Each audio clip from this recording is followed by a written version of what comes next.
السلام علیکم ورحمۃ اللہ وبرکاتہ۔ زیر مطالعہ کتاب حضرت عمر رضی اللہ تعالیٰ عنہ کے 100 قصے، شیخ محمد صدیق المنشاوی کی تصنیف مئۃ قصۃ من حیات عمر رضی اللہ تعالیٰ عنہ کا آسان اردو ترجمہ ہے۔ مصنف نے اس کتاب میں سیدنا عمر رضی اللہ تعالیٰ عنہ کے ان دلچسپ 100 قصوں اور واقعات کو حوالے کے ساتھ جمع کیا ہے، جس سے انسانی زندگی کے مختلف شعبوں میں رہنمائی ملتی ہے۔ مترجم خالد محمود۔ السلام علیکم ورحمۃ اللہ وبرکاتہ۔ امید کرتی ہوں کہ آپ تمام لوگ اپنے ایمان اور صحت کی بہترین حالت میں ہوں گے۔ چلیں شروع کرتے ہیں آج کی ایپیسوڈ نمبر 8، قصہ نمبر 26۔ میرے پاس اس کے سوا کوئی کپڑا نہ تھا۔ مسجد آخر تک بھری ہوئی تھی۔ لوگ سوالیہ نظروں سے باہم تبادلہ خیالات کرنے لگے کہ امیر المومنین کو آنے میں تاخیر کیوں ہو گئی، وہ کہاں ہیں؟ چند لمحوں کے بعد حضرت عمر رضی اللہ تعالیٰ عنہ مسجد میں داخل ہوئے اور ممبر پر چڑھنے کے بعد لوگوں سے معذرت خواہی کرتے ہوئے فرمایا، میں اصل میں اپنے یہ کپڑے دھو رہا تھا اور میرے پاس اس کے علاوہ اور کوئی کپڑا نہیں تھا۔ قصہ نمبر 27۔ حضرت جریر رضی اللہ تعالیٰ عنہ کی فطانت۔ حضرت عمر بن خطاب رضی اللہ تعالیٰ عنہ ایک چھوٹی سی دیوار کے نیچے چہار زانوں بیٹھے تھے اور آپ رضی اللہ تعالیٰ عنہ کے ارد گرد آپ کے احباب بیٹھے تھے۔ واعظ و نصیحت کی باتیں اور نادر و عمدہ گفتگو جاری تھی کہ کسی جانب سے بدبو سی اٹھی۔ حضرت عمر رضی اللہ تعالیٰ عنہ فرمانے لگے، میں اس شخص کو بقسم کہتا ہوں کہ وہ اٹھے اور وضو کرے۔ لوگ ایک دوسرے کی طرف تکنے لگے اور انہیں حضرت عمر رضی اللہ تعالیٰ عنہ کی اس بات پر عمل دشوار محسوس ہوا۔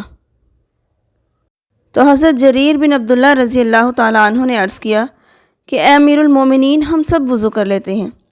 ان کا مقصد اس سے یہ تھا کہ اس طرح اس شخص کی سبکی نہ ہوگی۔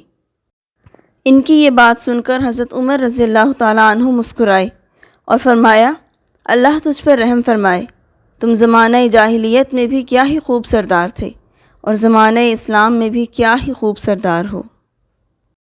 قصہ نمبر 28۔ اگر تم ٹیڑھے ہوگے تو ہم سیدھا کر دیں گے۔ حضرت عمر بن خطاب رضی اللہ تعالیٰ عنہ نے بنو حارثہ کے چشمے کے پاس محمد بن مسلمہ رضی اللہ تعالیٰ عنہ کو دیکھا۔ وہ بڑے جرأت مند اور حق گو آدمی تھے، خواہ اس حق بات کو کہنے پر موت بھی واقع ہوتی۔ چنانچہ حضرت عمر بن خطاب رضی اللہ تعالیٰ عنہ نے ان سے دریافت کیا کہ اے محمد، تم مجھے کیسا پاتے ہو؟ محمد بن مسلمہ رضی اللہ تعالیٰ عنہ نے جواب دیا کہ میں آپ رضی اللہ تعالیٰ عنہ کو ایسا ہی دیکھتا ہوں جیسے میں پسند کرتا ہوں، اور جیسے وہ شخص چاہتا ہے جو آپ رضی اللہ تعالیٰ عنہ کے لیے خیر کو پسند کرتا ہے۔ میں آپ رضی اللہ تعالیٰ عنہ کو دیکھتا ہوں کہ آپ رضی اللہ تعالیٰ عنہ مال جمع کرنے پر بڑے طاقتور ہیں اور اس مال سے پاک دامن ہیں، مال کی تقسیم میں عدل کرتے ہیں۔ اگر آپ رضی اللہ تعالیٰ عنہ ٹیڑھے ہو گئے تو ہم آپ کو تیر کی طرح سیدھا کر دیں گے۔ حضرت عمر رضی اللہ تعالیٰ عنہ خوش ہوئے اور فرمایا، اللہ کا شکر ہے جس نے ایسے لوگ بھی میری قوم میں پیدا کیے ہیں کہ جب میں ٹیڑھا ہونے لگتا ہوں تو وہ مجھے سیدھا کر دیتے ہیں۔ قصہ نمبر 29۔ کسی کو اپنا ثالث مقرر کر لیتے ہیں۔ حضرت عمر بن خطاب رضی اللہ تعالیٰ عنہ اور حضرت ابی بن کعب رضی اللہ تعالیٰ عنہ کے درمیان کسی بات میں اختلاف ہو گیا، تو حضرت عمر رضی اللہ تعالیٰ عنہ نے کہا کہ چلو کسی کو اپنا حکم یعنی ثالث مقرر کر لیتے ہیں۔ حضرت ابی بن کعب رضی اللہ تعالیٰ عنہ نے ان کی بات کو قبول کرتے ہوئے حضرت زید بن ثابت رضی اللہ تعالیٰ عنہ کو ثالث بنانا تجویز کیا۔ چنانچہ وہ دونوں حضرات حضرت زید رضی اللہ تعالیٰ عنہ کے پاس آئے۔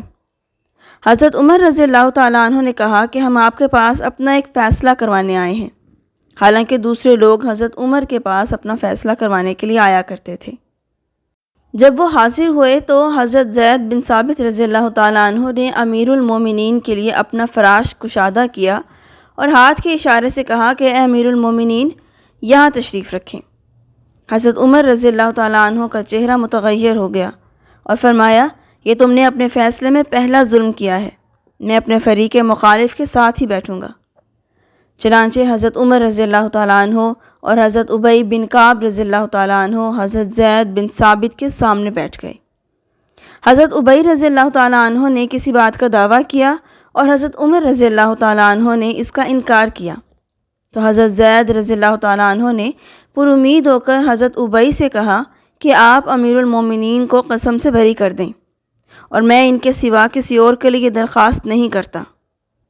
حضرت عمر رضی اللہ تعالیٰ عنہ نے حضرت زید بن ثابت اور حضرت ابی بن کعب پر سبقت لے جاتے ہوئے فوراً قسم کھا لی، پھر دوبارہ قسم کھائی۔ حضرت زید رضی اللہ تعالیٰ عنہ کو اس فیصلے کا ادراک نہیں ہو پا رہا تھا کہ ان کے نزدیک حضرت عمر رضی اللہ تعالیٰ عنہ اور عام مسلمان آدمی برابر ہو گیا۔ قصہ نمبر 30۔ حضرت عمر رضی اللہ تعالیٰ عنہ کی شان زاہدانہ۔ حضرت عمر رضی اللہ تعالیٰ عنہ شام گئے تو استقبالیہ وفد آنے سے کچھ پہلے راستے میں ایک دریائی گزرگاہ آئی۔ آپ رضی اللہ تعالیٰ عنہ اپنے اونٹ سے اترے، جوتے اتار کر ایک طرف کو پھینکے اور اونٹ کی مہار کو پکڑ کر اس پانی میں گھس گئے اور وفود کے آنے تک اسی حالت میں رہے۔ ابو عبیدہ رضی اللہ تعالیٰ عنہ نے کہا کہ آپ نے ان شامیوں کے سامنے ایک عجیب کام کیا ہے۔ حضرت عمر رضی اللہ تعالیٰ عنہ نے اپنا ہاتھ ان کے سینے پر مارتے ہوئے کہا، ہائے افسوس اے ابو عبیدہ، تمہارے سوا کوئی اور یہ بات کہتا تو کچھ حرج نہیں تھا۔ تم لوگوں میں سب سے زیادہ ذلیل، حقیر اور قلیل تھے۔ اللہ نے اسلام کے ذریعے تم کو عزت دی۔ اگر تم اسلام کے سوا کسی اور چیز میں اپنی عزت تلاش کرو گے تو اللہ تعالیٰ تمہیں ذلیل کر دے گا۔ آج تک کے لیے اتنا ہی۔ اپنا خیال رکھیے گا۔ اللہ حافظ۔